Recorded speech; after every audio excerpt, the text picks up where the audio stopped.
Not the greatest news for Arsenal with Gabriel pulling out in the Brazil game with a groin injury, of course, which is not a good look. Calafiori, who hasn't played for Italy in the two games in the club, the World Cup qualifiers, is going to go back to London to be assessed.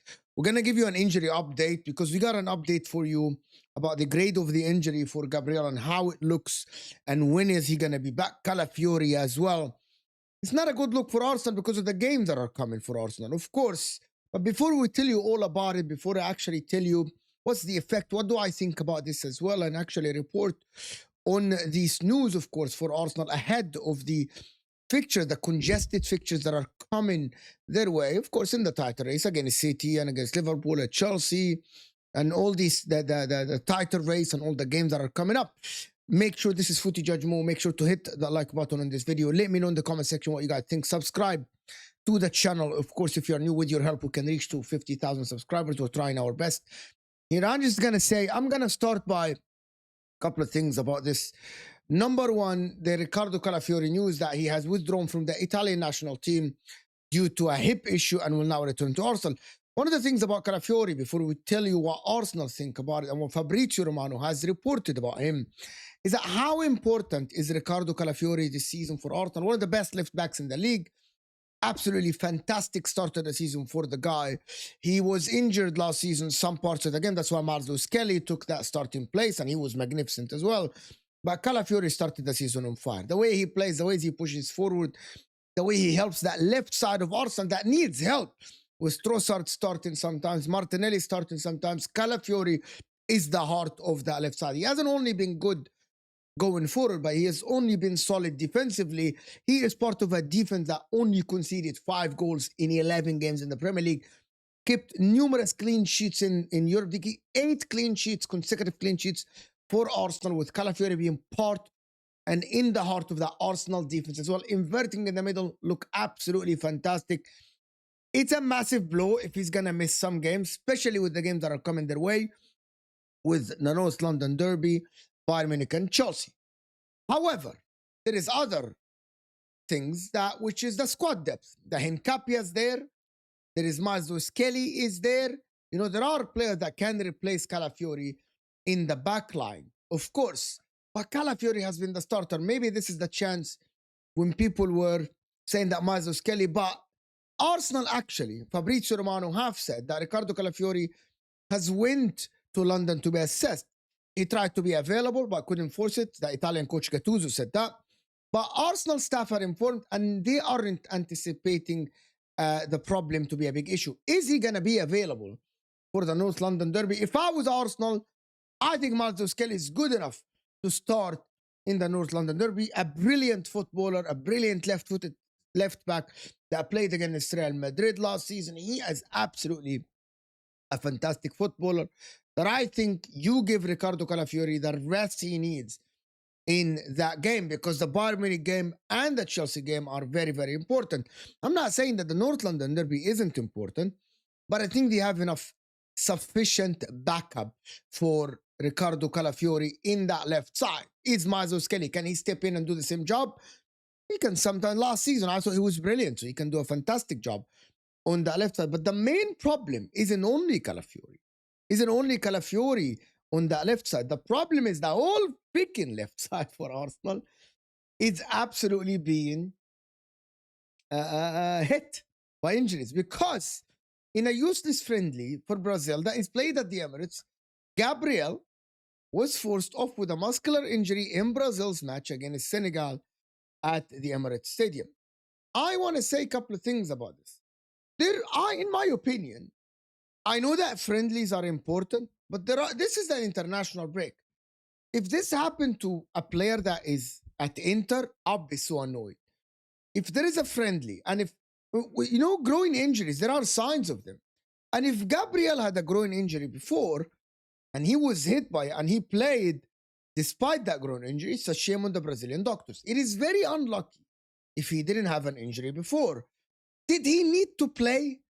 You cannot say that. This is one of the things that I see a lot of Arsenal fans complain. I want to hear your opinion about the friendlies. but also the national teams want to try players, want to try formations because of that, especially in a World Cup year.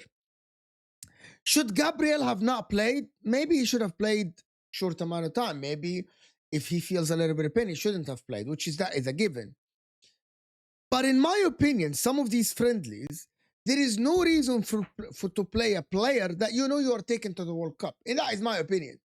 There is no reason for you to play a player that you think is going to be the starter. You need to try other players. So why is Gabriel being played? I don't know. Like same for Salah playing in a friendly game for Egypt. You don't need Salah to play in a friendly game for Egypt. If Salah is already going to be going to the World Cup with Egypt, he's going to be the starter, he's the captain. In a friendly match, you don't need to play the guy. There is no reason for you. So yes, but these are the games that are coming. There is North London Derby, there is Bayern Munich in the midweek, and then there is Chelsea. And the look on Gabriel's face, it looks like he thinks it's a major injury. He thinks it's going to be long. Of course, the players don't know how long is the injury. There are a lot of injuries. That Cisco, for example, for Manchester United, he thought that there will be a long injury, but it turned out to be not a long injury. Hincapia, the problem is if you start Hincapia and you start Miles Kelly, that is not enough experience for Arsenal to go through these three tough games. And that is part of the problem, is that Calafiori and Gabriel both injured. I want to know, would you guys start Mosquera or would you start Hincapia on that left side? I know that the building up from the back, Gabriel, is so important, and also in set pieces. Now it's hit. The set pieces problem is hit for Arsenal with Gabriel being out, because he's a massive part of that set piece routines that Arsenal do. And that is why, you know, there's a squad depth and everything, but a major injury, in my opinion, a major injury like this is probably equal to, like, I want to say, like a Van Dijk injury. It's equal to a Haaland injury for them, or a Doku. Let's say a Doku injury for Man. Let's not say Haaland, because nobody is equivalent to Haaland at Man City, at Arsenal. But maybe this is an equal to a Doku injury or a Donnarumma injury, for example. It's a massive injury, and Arsenal being very, very unlucky. Sky Sports have reported about it. Let's hear what they say before I actually give you the final verdict and what the physios said about the injuries and the return, probably how they're going to see the injury, of course. Brazil have confirmed that Gabriel has suffered a groin injury and will be assessed tomorrow. That after their friendly, Brazil's friendly with Senegal at the Emirates earlier. They travel to Lille in the afternoon and haven't confirmed if Gabriel will be joining them. So we'll update you on that one as well as soon as we know anything more on that potential long injury for Gabriel, if it is one, a serious one. But it's a groin injury, we know. It's not a long injury. I don't think it's supposed to be a long injury. But this is the physio update. So before we do that, make sure to hit that like button. And also, there is a sponsor right there, okjersey.com. They're affordable football shirts. If you're watching this for the first time, it's our sponsor for this video. Very affordable football shirts. Scan the QR codes. As you see, £15, £20. You get 8% discount if you use the code JUDGE. In the checkout, use the code JUDGE. They have very good vintage ones as well. Very good quality. Current ones. Training kits as well. So if you want to check that out, it's actually spot very, very good. So let's now go to read the report about Gabriel's injury. So Gabriel pulled in the Brazilian defensive transition, grabbing at his abductor, the groin area. With groins and hamstrings, injuries closer to the hip, proximal, are generally more concerning than those further down in the muscle. Most groin problems end up being minor, with players back in 1 to 3 weeks. That is, I've experienced this myself. Groin injuries, if they don't require surgeries, they might be recurrence, but also if they are minor, mostly they are minors, easy to recover from. But the fact that he's feeling it higher up makes it more cautious here and raises the risk of a grade 2 injury. A grade 2 injury, as it says, the potential recovery time is between 3 and 6 weeks. So it can vary from 3 weeks to a month and a half.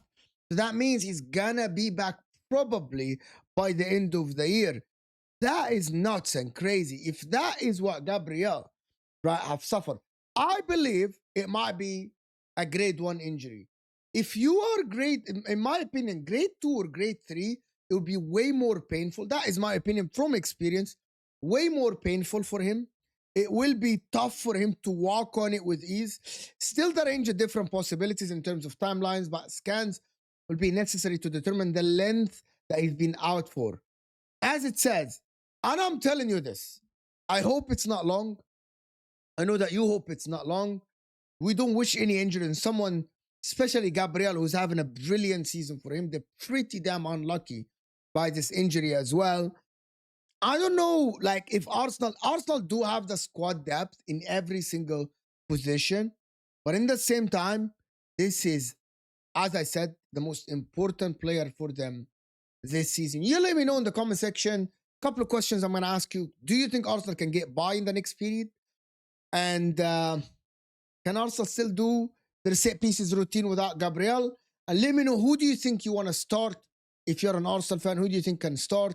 And if you're a rival fan, how much of an effect do you think this will affect Arsenal's chances of winning the Premier League? A month and a half without their main defender, in my opinion, their best defender, arguably the best individual defender in the world currently. You guys let me know in the comment section. Hit that like button if you're here. Thank you so much for watching. Subscribe if you're new.